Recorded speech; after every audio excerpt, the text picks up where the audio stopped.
Bonjour, vous êtes avec Pardieu pour l'Expert Game Award. Aujourd'hui, nous allons parler de Inferno, un jeu de Fernando Eduardo Sanchez, édité par Red Mojo. Enfin, édité, qui sera édité parce qu'à l'heure où je fais cette vidéo, le jeu est encore en prototype et c'est donc un Kickstarter qui va arriver ou un Gamephone, qu'importe le nom, mais enfin le principe il est là. Et comme ça va être un Kickstarter, ce prototype n'est donc pas nécessairement léché jusqu'au bout. Il y a encore des icônes, des zones qui vont changer. Ces icônes-ci vont changer, ces icônes-là vont changer, vont peut-être être ailleurs sur le plateau de jeu. Il y a quelques trucs à gauche à droite qui vont être différents, mais globalement, les règles du jeu vont être les mêmes. Et ce que je vais vous expliquer sera donc valable, sans doute à part un détail ou un autre. Mais donc, vous allez avoir ici les règles globales du jeu qui vous permettra de décider si vous voulez le Kickstarter ou pas. Donc, Inferno vous propose de rentrer dans l'enfer, le nom l'indique assez bien, et on parle ici de l'enfer de Dante. Dante, ce petit personnage-ci qui va avancer à travers les différents cercles de l'enfer, donc on parle des 9 cercles de l'enfer, et en fait chaque cercle représente un type de péché. Les païens vont s'arrêter au premier cercle, et puis après on va descendre de plus en plus bas, selon que vous avez la gourmandise, la luxure ou autre, quels seront vos péchés qui vous emmènera dans l'enfer. Vous allez arriver à des niveaux différents et vous allez être traité, accueilli à ce niveau-là selon les rites nécessaires par rapport à votre péché. Donc on va avoir ces différents péchés qui sont représentés ici avec des couleurs différentes. Et ici il y a un mur qui va délimiter la partie des péchés mineurs et la partie des péchés majeurs globalement. Et donc ces 4 couleurs ici sont plutôt des zones mineures, ces 4 couleurs ici sont plutôt des zones majeures. Cela va avoir un impact dans le jeu, et évidemment il faudra pouvoir passer cette zone-ci pour aller dans la zone de nos péchés. Les péchés signifient qu'il va y avoir des morts des âmes. Ces âmes-là, elles sont dans un cimetière dans un premier temps. Ce cimetière ici est défini parce qu'on va tirer une carte en début de jeu en disant quelles sont les couleurs, quelles sont les personnes, quels sont leurs péchés qui sont dans le cimetière. Donc on a tout un petit pot de personnages ici que l'on va envoyer dans le cimetière en fonction de la carte tirée. Il y aura toujours du monde au cimetière. Si jamais il n'y avait plus personne dans le jeu, on retirerait une carte et on remettrait à nouveau 4 personnes immédiatement. Et ces gens-là, ces âmes-ci, en fait, elles vont devoir avancer, traverser et aller jusqu'à la zone qui est liée à leur couleur. Donc le bleu foncé, il va devoir aller dans cette zone-ci et il n'ira pas plus loin. C'est une zone spéciale, c'est un monde spécial qui est le monde des enfers. Et dans la zone des enfers, on va payer en drachmes. Et le drachme, c'est une des 2 monnaies qu'on va avoir du jeu. On va avoir des drachmes et des florins. Les florins, c'est pour les vivants, les drachmes, c'est pour les morts. Et ces drachmes-là seront nécessaires pour faire une série d'actions qui sont en liaison avec le royaume des morts. Et la première zone dans laquelle on va devoir dépenser de l'argent en drachmes, ça va être de traverser le Styx ici, grâce à Charon ou Caron, qui me permettra d'être payé pour être traversé. Donc on va vraiment avoir une unité monétaire pour toute cette partie-ci. On va avoir de l'argent pour jouer à Florence, et à Florence ici, il y a toute une série de zones où on va payer majoritairement donc en florins, on va transformer nos florins en drachmes éventuellement. Et on a des zones qui sont des zones carrées. Ces zones carrées seront accessibles tout le temps sans prérequis. Et on a des zones un petit peu arrondies. Et ces zones arrondies, il y aura un prérequis pour y avoir accès. À côté de ça, au niveau du plateau de jeu, on a des zones de pistes de scoring qui vont me permettre de faire des points de victoire en fin de jeu en multipliant la valeur qui est ici sur notre petit crâne par rapport à la hauteur du petit cube qui sera là-bas. Donc on va avoir 2 zones ici qui vont être multipliées l'une par l'autre sous condition d'avoir ici des diplômes qui seront activés pour nous. Mais je reviendrai pour toute la gestion de fin de jeu plus tard. Plateau personnel, ici c'est notre maison. Dans notre maison, on va avoir des nobles éventuellement. On va avoir aussi des garnements, ce sont des petits-enfants qu'on a recueillis, on en reviendra plus tard. Et ces nobles sont présents ici. Ils peuvent être présents dans une tour, c'est une tour que l'on va développer étage par étage et pour l'instant il n'y a qu'un rez-de-chaussée. Cette tour-ci pourrait accueillir éventuellement certains de nos nobles dedans. C'est la carte de début de jeu qui va le définir. Cette carte de début de jeu me permet de savoir combien j'ai de florins, combien j'ai de drachmes. Donc j'ai bien 3 florins, 4 drachmes ici. J'ai 2 cartes de base dans ma main. On a tous 2 cartes de base dans sa main. Et on voit que j'ai 4 personnes qui sont dans ma maison. Mes 4 nobles sont dans ma maison. Certains autres personnages pourraient avoir des choses différentes. Comme par exemple ici, 4 personnes dans la maison et un invité dans la tour. Les invités ils sont là, on choisira la couleur que l'on veut à ce niveau-là. Et on pourrait aussi avoir 3 personnes dans la maison, plus un garnement et une personne dans la tour. Donc on va avoir des départs un petit peu différents selon un joueur ou un autre, mais l'argent sera alors aussi différent. Autre chose qu'on va aussi avoir sur la carte, c'est une information en haut à gauche qui vont concerner les personnes qui sont à ma gauche et à ma droite autour de la table. À ma droite seulement si on est 4 joueurs, à ma gauche toujours. Et ça, c'est l'avancée de base que je vais avoir ici avec mes crânes dans les pistes. On a ici une série de crânes, on considère que tous nos crânes non présents sont donc à 0. Et bien là, je dis que la personne qui est à ma gauche va avancer de 1 sur la piste grise, et c'est le cas, la personne brune ici est avancée de 1 dans la piste grise. La personne qui est à ma droite va avancer de 1 dans la piste mauve, et c'était le cas pour la personne rose ici, qui est avancée de 1 dans la piste mauve. Moi-même, je suis avancé parce que la personne qui était d'un côté et de l'autre me disait l'un gris, l'autre rose, et donc je me suis retrouvé sur ces deux zones-là. Et c'est donc les joueurs qui étaient à ma gauche et à ma droite. Celui qui est à ma droite a dit que j'avançais sur la piste grise, celui qui est à ma gauche a dit que j'avançais sur la piste mauve. Voilà, ça c'est pour la mise en place au niveau du jeu. Il y a encore aussi 2 gardiens qui sont placés dans le jeu, Minos d'un côté et Méduse de l'autre. On va avoir différents types de gardiens dans le jeu et ici ce sont encore des standees, on aura des figurines dans la version complète. Donc comme je l'ai dit, plusieurs types de matériel peuvent changer entre la version que vous avez ici et la version finale. Voilà, pour le tour global du plateau de jeu et tout ce qui va avec. Maintenant, parlons un petit peu des actions que l'on va faire dans chaque tour. Alors les actions, ça va être assez simple. La première action, ça va être de faire voyager une âme à travers les différents cercles de l'enfer et donc de descendre ici jusqu'à sa couleur associée. La deuxième chose, ça va être de faire une des actions sur Florence. Alors une action de la case en cours ou une action d'accusation, on va tuer quelqu'un parce qu'il a commis un péché, donc on l'envoyer au cimetière, c'est comme ça qu'on va aussi régénérer des personnages. Ou alors on va avoir une sorte d'action de pénalité, de nettoyage de la tour, mais j'y reviendrai. Donc la première chose que l'on va faire, ça va être de descendre une des âmes qui se trouve ici, soit dans le cimetière, soit dans le jeu, d'une case vers la couleur qui est la sienne. Alors la première chose, en début de partie, comme j'ai aucune âme en jeu, je vais devoir faire passer le Styx par une des âmes du cimetière. Je vais choisir celle que je veux et je vais devoir dépenser une drachme pour traverser avec cette âme-là. Dans le jeu, je vais toujours devoir bouger une âme, ce qui veut dire que le jour où je n'ai pas de drachme, et qu'il n'y a pas d'âme déjà ici dans le jeu, je vais devoir en faire ramener une, en faire traverser une. Comment je fais si je n'ai pas d'argent? Eh bien, on va avoir des pénalités. On a un bateau ici qui va descendre. Si je ne sais pas payer, je vais descendre mon bateau de 1, je vais toucher 2 drachmes. À la fin du jeu, j'aurai moins 2 points de victoire et ainsi je sais faire traverser le Styx à une âme. Comme il y aura toujours des âmes ici, vu que s'il n'y en a plus, on retire ici et on en remet 4. Donc j'aurai toujours l'opportunité de faire traverser une âme. Si je descends encore, j'ai besoin d'argent, à la fin du jeu je payerai 4, je ne payerai pas 6 de points de victoire. Et si je dois encore descendre, je perds tout de suite 5 points de victoire. Si je suis à 0, je peux aller en négatif. Donc il n'y a pas de problème par rapport à ça. Même problème fin du jeu, moins 2, moins 4. Et si je suis là, bon j'ai mal géré, à chaque fois que je veux descendre, je vais perdre 5 points de victoire.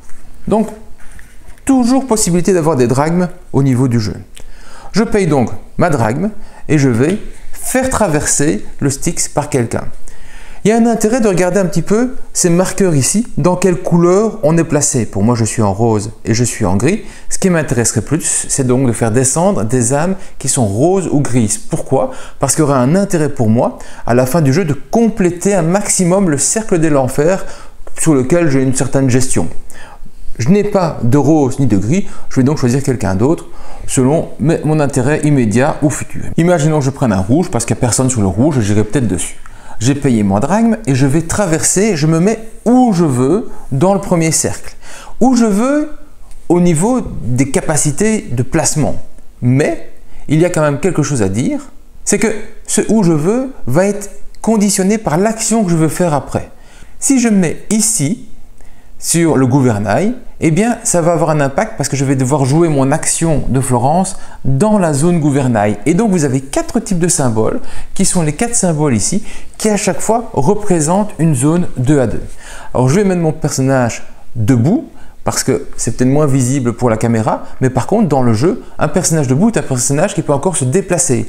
Un personnage couché est un personnage qui est arrivé au bout de son déplacement et qui donc ne bougera plus jusqu'à la fin du jeu. Je le mets donc debout. Je me mets ici et je sais que ma deuxième partie d'action va se faire dans cette zone-ci. Je reviendrai sur la deuxième partie d'action, mais ainsi vous avez bien compris l'utilisation du symbole qui se trouve ici. Donc, j'ai fait ceci, je vais faire mon action là-bas, mais restons sur cette zone-ci. Imaginons le joueur suivant, il va pouvoir faire pareil, soit il va déplacer ceci, Et il va alors le déplacer en suivant les lignes existantes et en se déplaçant d'une case. Et donc, il va choisir ici s'il veut aller plutôt faire cette action-ci ou cette action-là. Mais s'il a envie aussi d'aller dans cette zone-ci, il va devoir trouver une autre solution, reprendre un autre personnage par exemple, pour aller le faire. S'il décide d'aller ailleurs, imaginons il veut faire la même zone que moi, il paye 1 de son pot, il va traverser ici et il va faire cette action-là, lui aussi, avec le bleu parce que c'était le rose et c'était ce qu'il avait envie de faire. Pas de souci.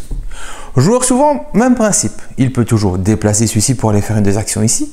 Il peut déplacer celui-là pour aller là, mais il peut aussi le déplacer pour aller là-bas. Alors, ce personnage-ci, logiquement, il est debout. Donc, je vous ai mis pour que vous voyez un petit peu le dessin à ce niveau-là pour la hauteur. Mais donc, il bloque une zone. Et la règle dans le jeu, c'est que quand quelque chose est bloqué dans mon déplacement, eh bien, je passe outre. Et donc, ça lui permettrait de faire 1, 2 et d'arriver directement dans cette zone-ci pour aller faire une action clé qui se trouverait en dessous. Donc, je peux passer outre quelqu'un. Si je décidais de payer un sou, je pourrais aussi passer outre celui qui est présent ici et aller directement là-bas. Donc, en rentrant quelque part de bloqué, je peux avancer plus loin.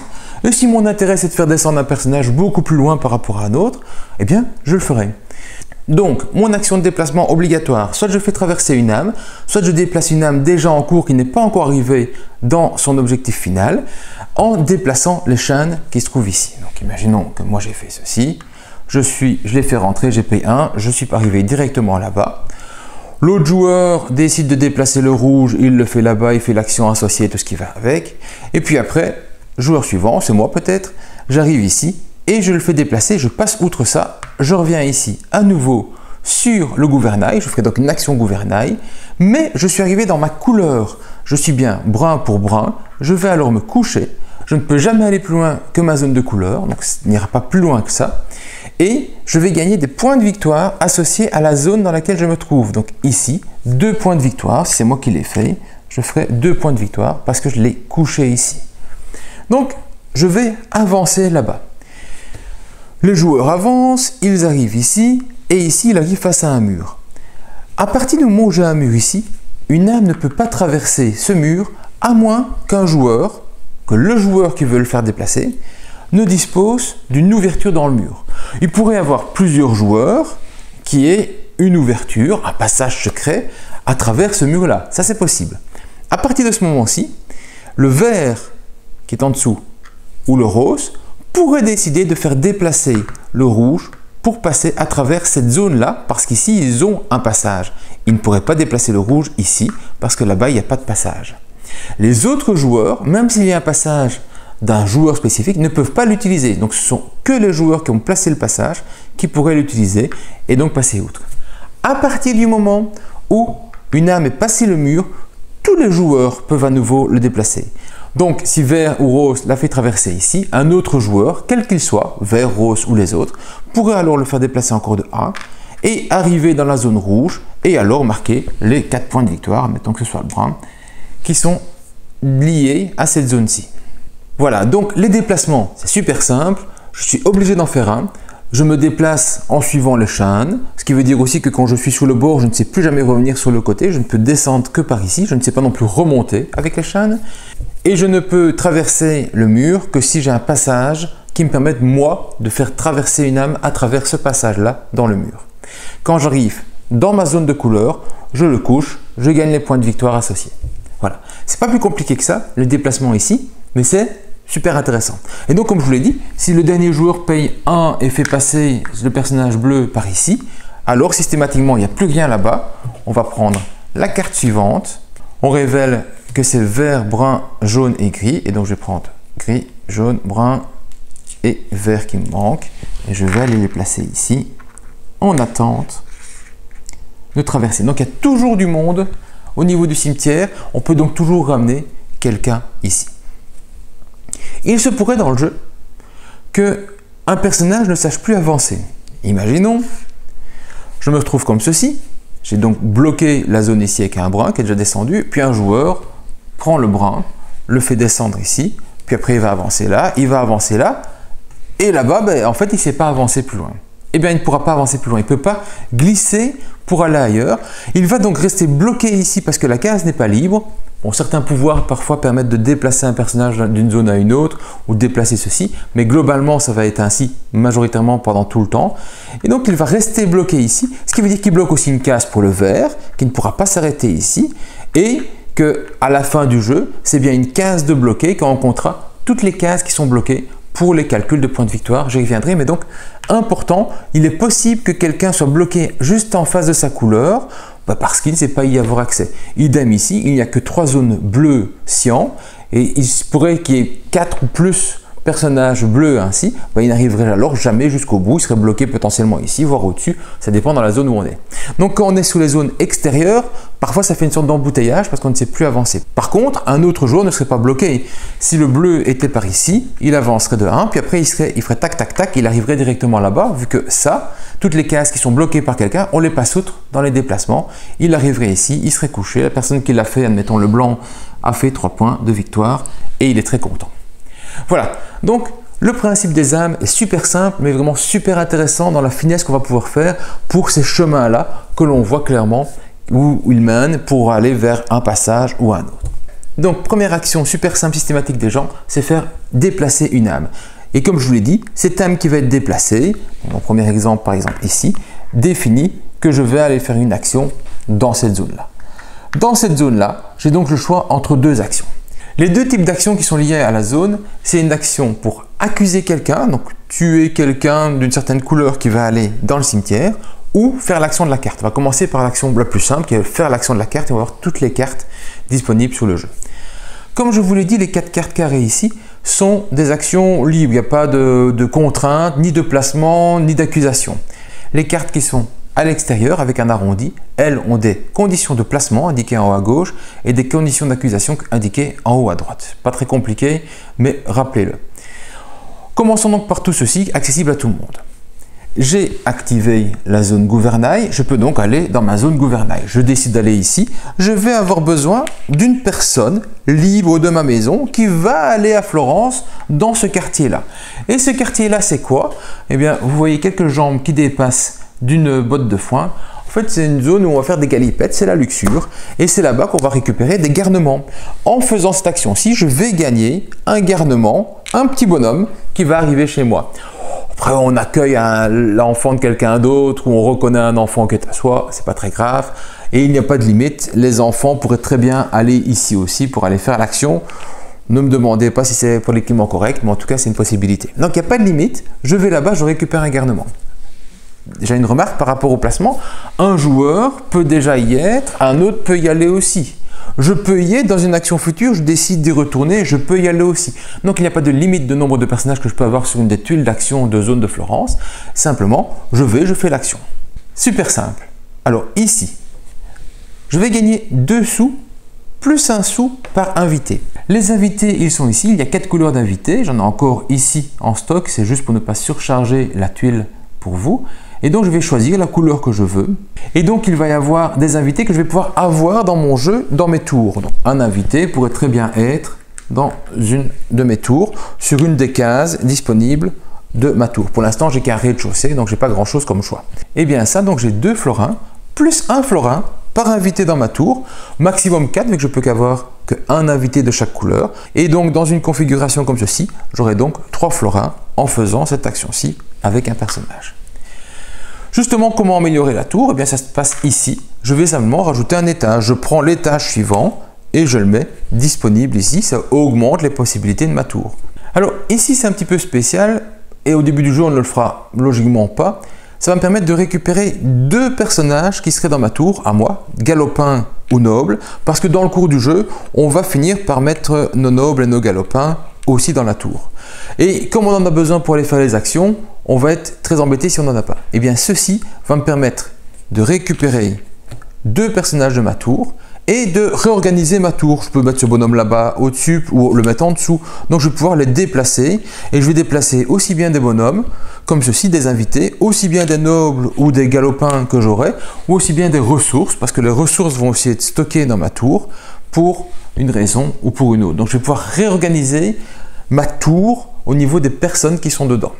On verra où est l'utilité de ceci. Ça, ce sont donc les 4 actions de base les plus simples. Puis après, il y a des actions un petit peu plus avancées, mais qui sont relativement simples aussi, comme ici. Quand je vais ici, j'ai une obligation d'aller avec un galopin. Donc je dois en avoir un, si j'en ai pas, je peux pas. Pourquoi? Parce qu'en fait, il va aller au marché et il va aller voler quelque chose. Il va aller voler, par exemple, une bouteille de vin. Je prends la bouteille de vin, je la mets quelque part dans ma tour, hop, je la mets au premier étage si j'ai envie. Je ne peux aller donc qu'avec un galopin, et au niveau des ressources, je ne peux avoir, tout comme les invités, qu'une ressource de chaque sorte. Pareil, il y a 4 couleurs, j'en ai laissé un petit peu de stock sur le côté, et on va avoir chacun la possibilité d'avoir une ressource de chaque. On est toujours tranquille avec ça.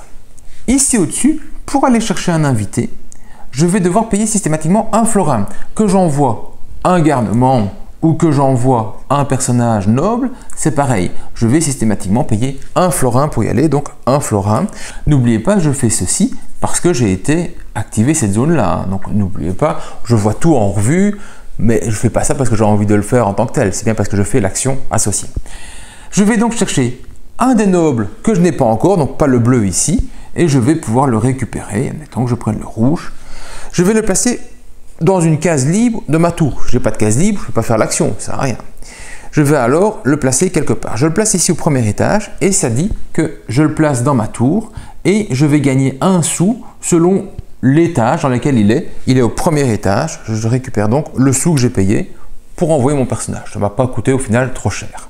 Commentaire sur la tour par rapport à l'iconographie ici. Vous voyez que l'iconographie de la tour est une zone avec une partie claire et une partie sombre. C'est juste pour le dessin. Peut-être que le dessin aura changé d'ici la version finale parce qu'en fait, il n'y a aucune utilité de la partie claire ou sombre. Je peux très bien mettre un noble sur la droite, je peux très bien mettre une ressource sur la gauche. Pour l'instant, il n'y a donc aucune utilité de faire une différence entre les deux parties colorées de la tour. Peut-être que ça peut changer dans les micro-détails qui seraient modifiés dans la version finale par rapport au proto que vous avez ici. Les deux zones ici, vous avez le choix. En fait, soit vous allez envoyer un petit garnement, un petit galopin, soit vous allez payer un sou. Donc, vous voulez payer le sou, vous envoyez un noble, vous envoyez un galopin, vous ne payez pas. Et alors là, je vais avoir une série d'actions. Je vais pouvoir faire chacune de ces actions l'une après l'autre ou pas. Je ne suis pas obligé de le faire, je peux très bien en faire une et pas l'autre sans aucun souci. Alors, les actions ici, c'est je peux payer 2 sous pour recevoir 2 drachmes. Donc je transforme mes florins en drachmes. Je peux ensuite jouer une de mes ressources que j'aurai ici pour la mettre là-bas, donc la retirer de ma tour, la mettre ici. Comme chacun ne peut avoir qu'une seule ressource de chaque couleur, c'est une action qu'on fait qu'une seule fois, envoyer une ressource comme ceci. Et je vais gagner des points de victoire selon la condition.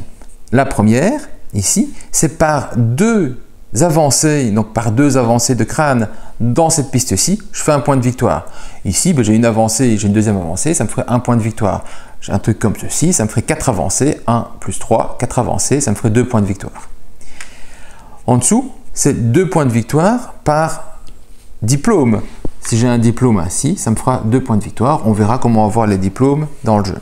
Là, c'est 1 point de victoire par crâne qui est avancé. J'ai 2 crânes avancés, ça me fait 1 point de victoire. Je suis comme ça me fait 3 points de victoire.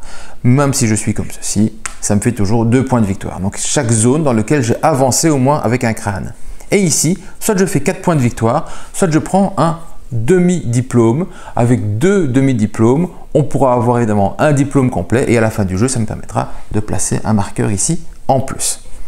Donc cette action-là se fait une seule fois pour chaque couleur. On va plutôt attendre que le jeu soit avancé pour le faire, mais comme on va peut-être pas le faire 4 fois sur la fin du jeu, parfois on le fait plus tôt pour avoir moins de points de victoire, mais le faire un petit peu plus.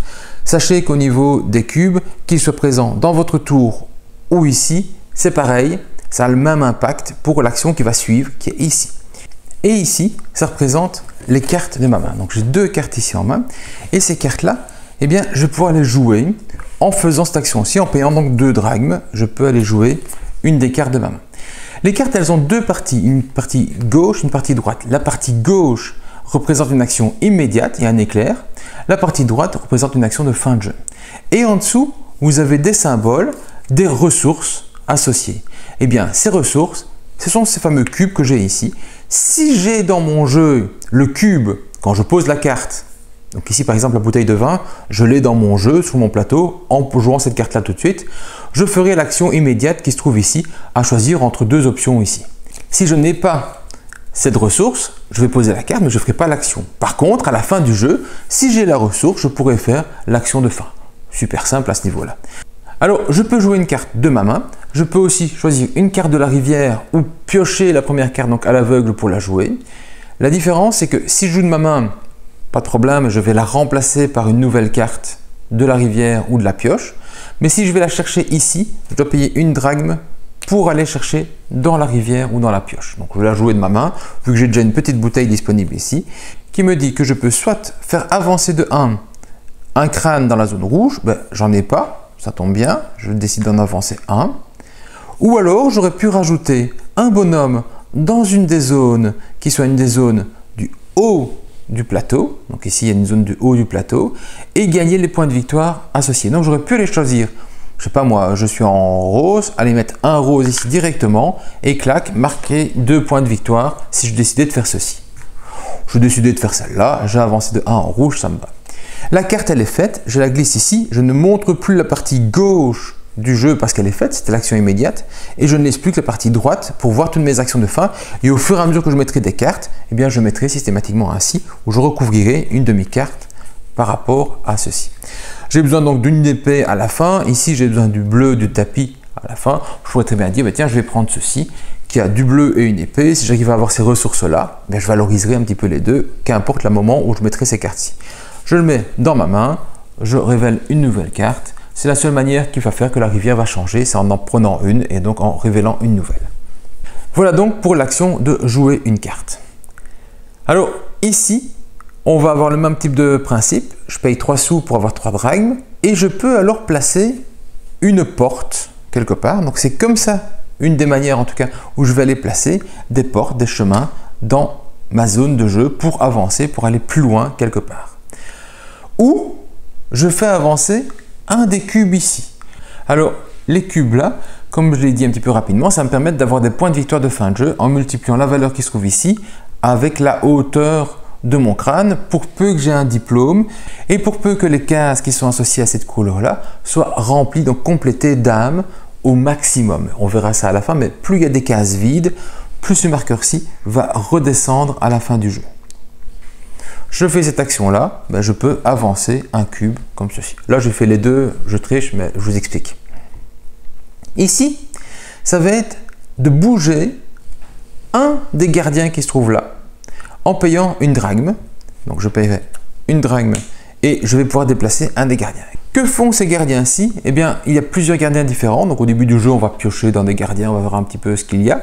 Et il y a des gardiens avec un fond plutôt gris et des gardiens avec un fond plutôt rouge. Il y en a à chaque fois un de chaque dans chaque partie, dont la mise en place de départ est indiquée en haut à droite. Celui-ci se mettait au bout de la zone rose à droite et celui-ci au bout de la zone jaune à gauche, et ils ont leur petit pouvoir qui est indiqué là. Alors, les gardiens, on peut les activer, donc auquel cas on va les déplacer et ils vont avoir une action sur une des cases qui se trouve adjacente. Alors l'adjacence autour d'un gardien, ce sont toutes les cases qui se trouvent autour de ce gardien. Donc si je suis ici, je vais donc être adjacent à ce petit bonhomme là. Donc Médusa, elle pourra faire son effet. Et l'effet de Médusa, c'est transformer quelqu'un en statue de pierre. On retire le bonhomme et on met une statue de pierre qui bloque la zone. On ne gagne pas les points de victoire qui vont à côté. Ce n'est pas quelqu'un qui est arrivé à son niveau, mais ça va bloquer la zone pour remplir un maximum de cases pour les calculs de fin de jeu qui se trouvent ici. Tandis que lui, Minos, il va se déplacer quelque part et sur une case adjacente, on va mettre un marqueur ainsi. Ce qui fait que si quelqu'un vient amener un personnage là-bas, eh bien, le propriétaire du marqueur va aussi marquer des points de victoire. Donc, on va jouer ça sur des endroits que l'on sait qu'un joueur va finir par aller parce qu'ainsi on va gagner des points de victoire avec lui. Si mon marqueur est là-bas et je vois que ça ne va pas aller mais qu'il y a un autre truc intéressant, je redéplace le personnage, je peux redéplacer mon propre marqueur sur une des zones adjacentes par rapport au nouveau placement de Minos. Évidemment, la case doit être vide vu qu'on va attendre que quelqu'un rentre dedans, mais ça, vous avez bien compris, c'est assez simple au niveau de la gestion. Donc, ça c'est pour déplacer un gardien. Et alors ici, pour 2 drachmes, vous allez faire l'action qui se trouve là. Alors, cette icône-ci et cette icône-là va complètement changer. On a déjà une nouvelle version qui se trouve ici, mais qui ne colle pas pour faire un beau plateau de jeu. Mais je vais la mettre quand même ici, hein, si vous avez quelque chose qui est plus proche que ce que vous verrez dans la version finale, qui est le fait d'activer une des zones grises d'oreille, ou les deux, pour peu que vous éliminiez donc des âmes qui se trouvent dans le cimetière, qui soient de la même couleur. Donc, premier choix, je retire une âme, il n'y a qu'une âme de chaque couleur, donc je peux faire qu'une seule couleur, je retire une âme jaune, elle retourne ici, et je peux alors avancer dans une des zones qui sont ici. Soit j'avance celui-là de 1, soit j'en mets un nouveau dans une ligne où je n'étais pas. Donc j'avance dans une partie grise qui sont là-bas, imaginons que j'avance là-bas de 1. Si j'avais eu 2 jaunes disponibles, ou 2 gris, ou 2 verts, 2 âmes disponibles dans le cimetière, auquel cas j'aurais pu enlever ces 2 âmes en une seule fois et alors faire une avancée dans cette partie-ci. Donc par exemple avancer comme ceci. Et s'il y avait eu 3 âmes de la même couleur, 3 jaunes, 3 verts, 3 grises, comme vous voulez, eh bien alors j'aurais pu faire l'action qui me permettait d'avancer une fois ici et une fois là-bas. Pas plus compliqué que ça, mais les 3/4 du temps dans le jeu, vous allez avancer de 1 dans la partie haute, parce que c'est rare que les gens laissent trop d'une même couleur, et puis il y a un intérêt justement de ne pas les laisser, donc vous allez les retirer majoritairement dans le jeu, plutôt que de mettre tout la même couleur. Ça arrive, auquel cas, je vous conseille d'aller vite là-bas, parce que là, c'est vraiment très intéressant si vous savez le faire.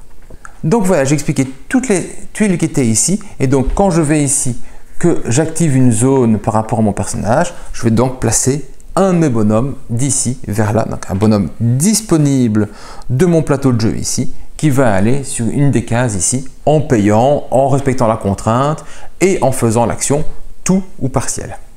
Alors il y a un truc, parfois quand on fait l'action de déplacement, on va se trouver sur une case que l'on ne veut pas. Mais l'action était trop intéressante parce qu'on va gagner des points de victoire, on arrive au bon étage ou un truc ainsi. Mais on veut absolument faire une autre action parce que c'est beaucoup plus rentable pour nous dans le jeu. Eh bien, je peux toujours payer 2 drachmes pour que la case sur laquelle je m'arrête ne soit pas la case que je vais faire. Donc je ne vais pas faire une des zones ici alors que je suis sur le bouquetin et j'ai envie absolument d'aller faire un truc ici. Eh bien, je paye 2 drachmes, je ne respecte pas la case, le symbole d'arrivée et je vais ailleurs, alors dans Florence. C'est une possibilité.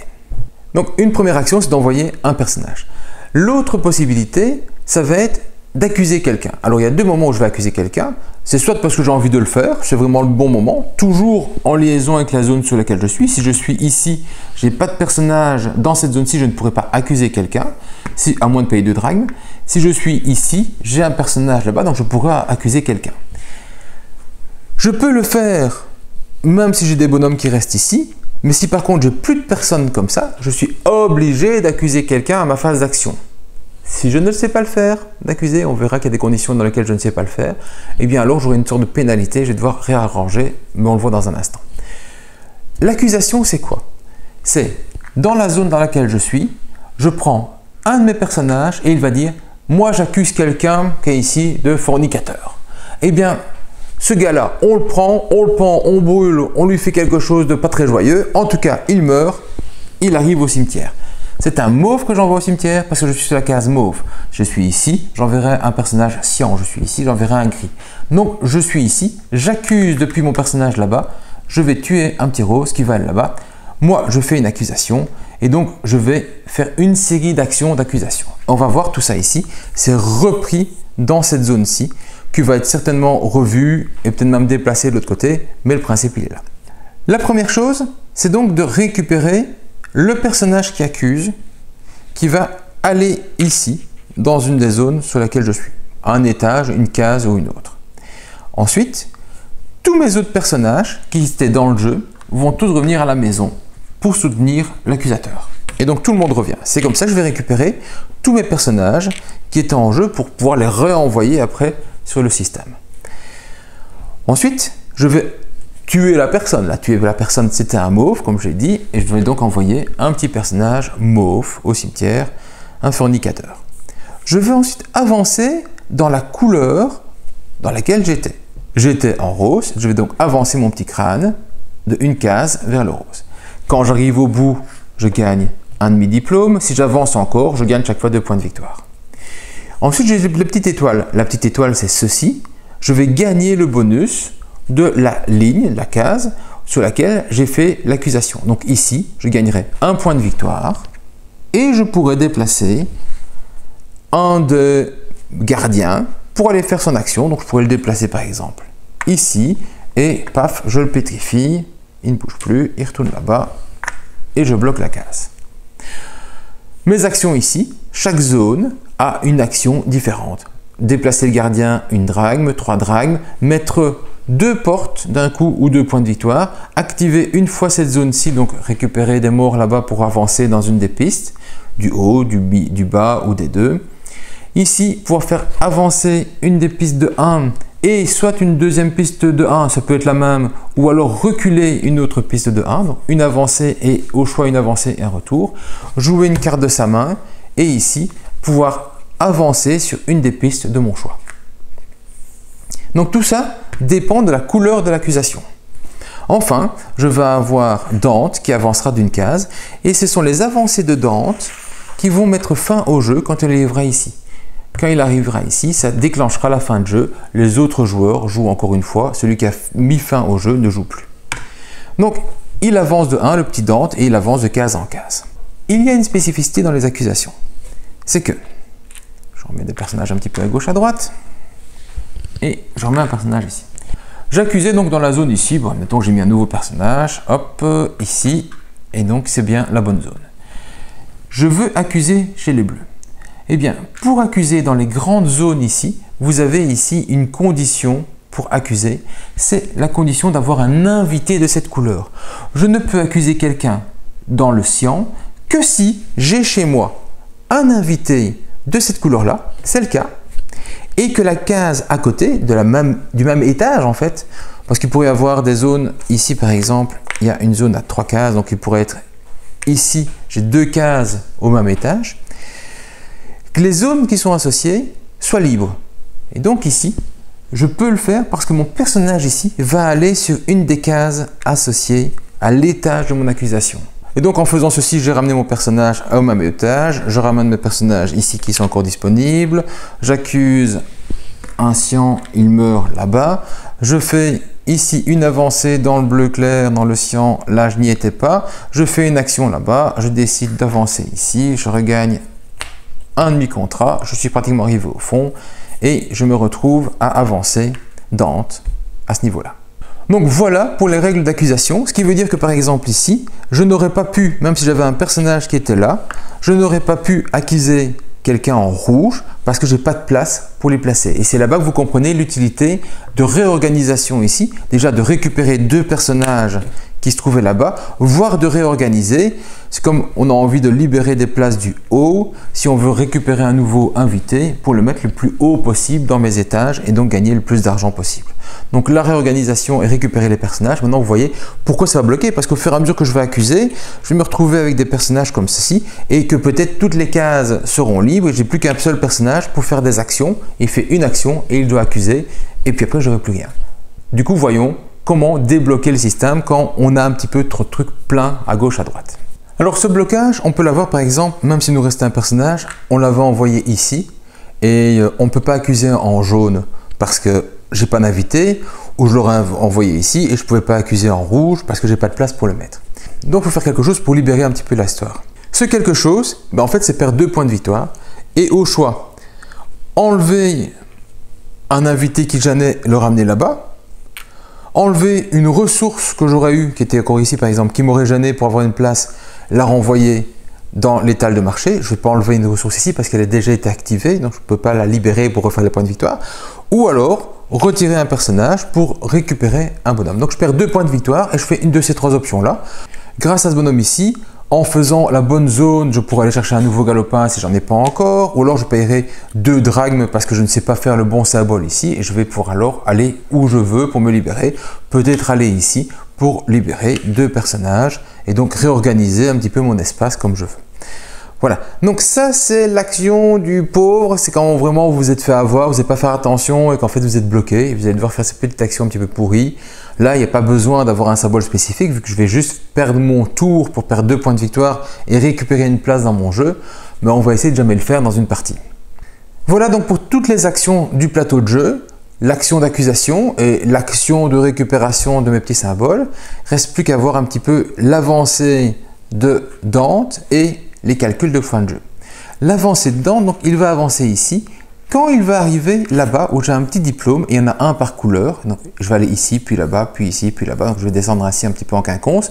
C'est différent quand vous avez le plateau 2 joueurs qui est de l'autre côté, avec les rapidités ainsi, ou à 3 joueurs, il y a des petits raccourcis à gauche, à droite, mais globalement à 4 joueurs, donc c'est en quinconce. Quand je vais arriver sur un diplôme, en fait, je vais regarder quoi? Je vais regarder quel est le joueur le plus avancé dans cette couleur-là, la zone sur laquelle je suis, et ce joueur-là va pouvoir mettre un diplôme ici. Et donc, il va valoriser les points de victoire ici en fin de jeu. Donc, je vais continuer d'avancer ainsi.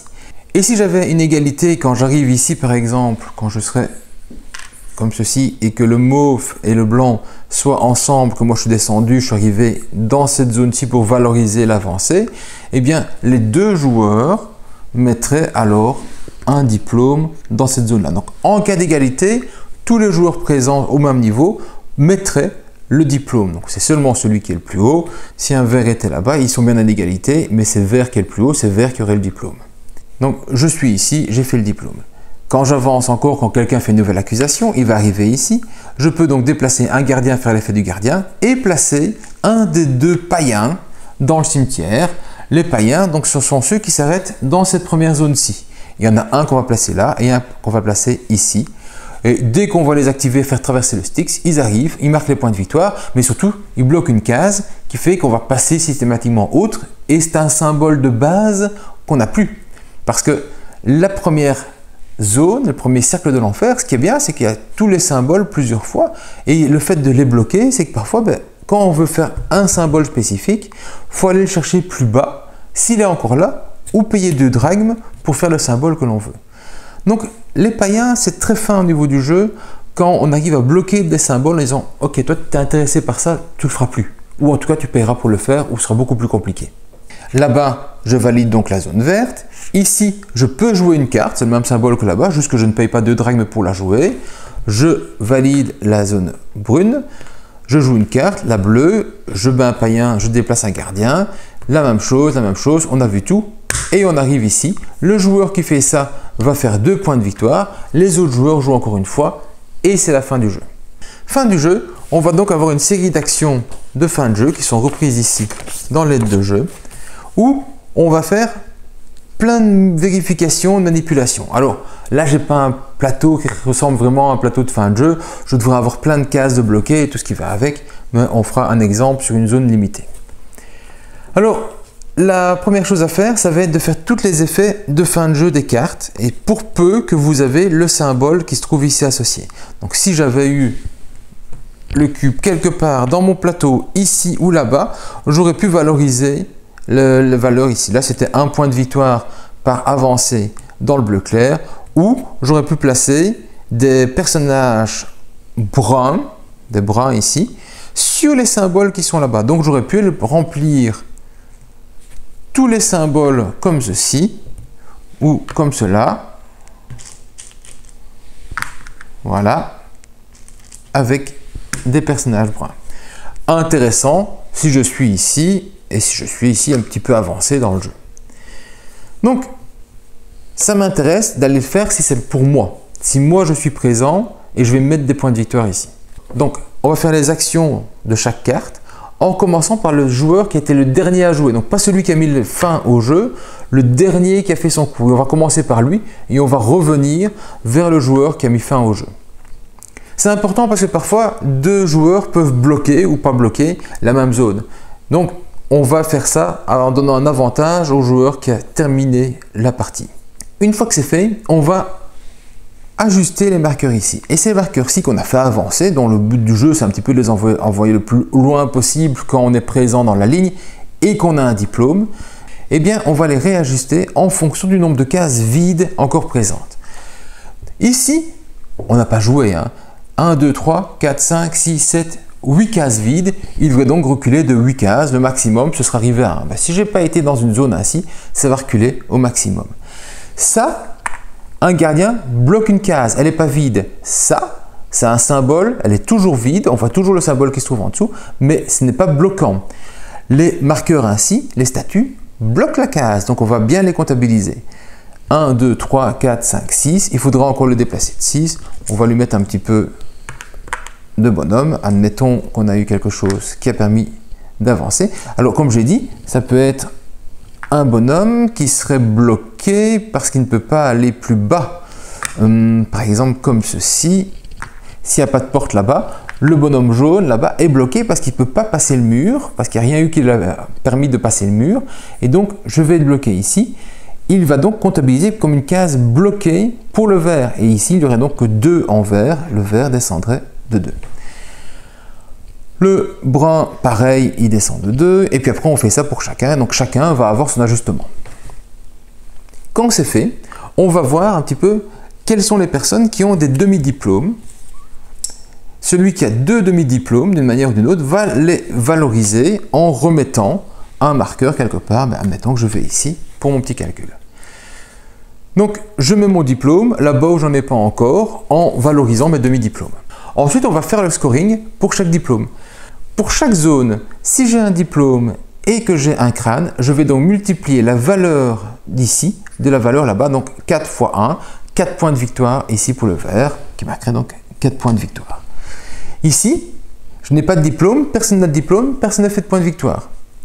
Ici dedans, tous les joueurs ont un diplôme, et donc on a 3, 2 fois 3, 6 points pour le vert, 1 fois 3, ça fait donc 3 points pour le rose et pour le blanc. Et on fait ça pour chaque zone. Si je suis avancé mais que j'ai pas de diplôme, j'ai pas de point de victoire. Si j'ai un diplôme mais que je ne suis pas avancé, j'ai pas de point de victoire. Pas plus compliqué que ça pour chaque zone, et donc vous comprenez bien que c'était intéressant d'être présent et le plus loin possible à chaque fois que Dante arrivait sur la zone où il distribuait les diplômes pour ce cercle-là. Ça, c'est vraiment une gestion qui est nécessaire pour aller scorer. Maintenant, on ne sait pas mettre des diplômes partout, on ne sait pas avoir des demi-diplômes. Je pense qu'avoir 4 demi-diplômes sur le jeu, ça me semble déjà beaucoup pour aller en rajouter, mais en tout cas, ça permettra d'aller faire quelque chose. Et de toute façon, ajouter un demi-diplôme si vous n'avez pas de crâne, vous ne marquerez pas non plus de point de victoire. Donc, le meilleur à arriver à faire, évidemment, c'est d'arriver au fond, avoir un diplôme et que ceci soit au maximum. Là, je fais 20 points de victoire, là, c'est bingo. Mais cet objectif-là, les autres peuvent vous en empêcher, les autres peuvent essayer de vous bloquer, peuvent faire des choses pour que ça n'arrive pas. En tout cas, ils ont tout intérêt, ou alors eux-mêmes à aller scorer sur la même zone. Ensuite, on va retirer les pénalités que l'on aura encore pour un bateau qui serait avancé dans cette zone-ci. Donc ici, j'aurais moins 4 points de victoire si j'étais présent ici. Les autres joueurs, s'ils sont présents quelque part, ils auraient les pénalités eux aussi. Et enfin, on va voir 4 types de scoring spécifiques. Celui qui a le plus haut tour fera 3 points de victoire. En cas d'égalité, les joueurs qui ont le plus haut tour marquent tous 3 points de victoire. Celui qui a le plus d'invités, donc maximum 4, aussi 3 points de victoire. Aussi les égalités, ça ne changera rien par rapport à ça. Celui qui reste plus d'argent en fin de jeu, uniquement l'argent florin, pas les drachmes. Et celui qui a le plus de personnages ici dans sa maison en fin de jeu, c'est 2 points de victoire, celui qui a le plus de personnages dans sa maison en fin de jeu, pas dans la tour, uniquement ici, pas dans le jeu, uniquement ici. Et celui qui a le plus de florins, c'était aussi 2 points de victoire. Donc 2 points de victoire, le plus de florins, 2 points de victoire, le plus de personnages, 3 points de victoire pour la tour, et celui qui a le plus d'invités, 3 points de victoire aussi. Voilà, vous avez alors les points de victoire finaux, et pour l'instant, il n'y a pas de départage, d'égalité possible dans le jeu. Alors il y a une possibilité que le jeu ne se termine pas avec l'arrivée de Dante ici tout au fond. Auquel cas il y a une mort subite parce qu'on ne pourrait plus déplacer une âme dans le plateau de jeu parce que les options seraient mortes. Alors c'est possible seulement quand le jeu dure très longtemps et qu'on a bloqué toute la zone ici, puis après on finit par remonter les blocages parce que les âmes sont bloquées ici de plus en plus haut, et en fait toutes celles qu'on pourrait ramener ne pourraient pas avancer pour aller vers leurs couleurs parce que leurs couleurs sont bloquées, parce qu'elles ne peuvent plus avancer, elles sont toutes ici sur le côté. Parce que celle que l'on veut ramener, c'est pas possible non plus.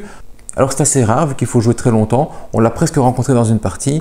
On est passé à ça près de ne pas le faire. Mais donc c'est prévu dans les règles. Si c'était le cas, alors Dante donnerait les diplômes restants. On donnerait tous les diplômes restants du jeu. Mais il ne descendrait pas. Il n'y aurait pas les 2 points de victoire. Mais on ferait directement la fin du jeu. On ne fait pas le tour complet. Vu que de toute façon quelqu'un n'a déjà pas su faire bouger une âme, on ne saura pas le faire plus après. Et on va alors faire le décompte final des points de victoire. Voilà, vous avez toutes les règles du prototype. Je répète encore que c'est un prototype, que certains matériaux vont changer. Je pense que les cubes ici vont changer peut-être pour des barriques ou autres. Que ça va être des figurines, logiquement si tout est prévu. Sans doute quelques icônes à gauche à droite. Mais en tout cas, les règles sont là.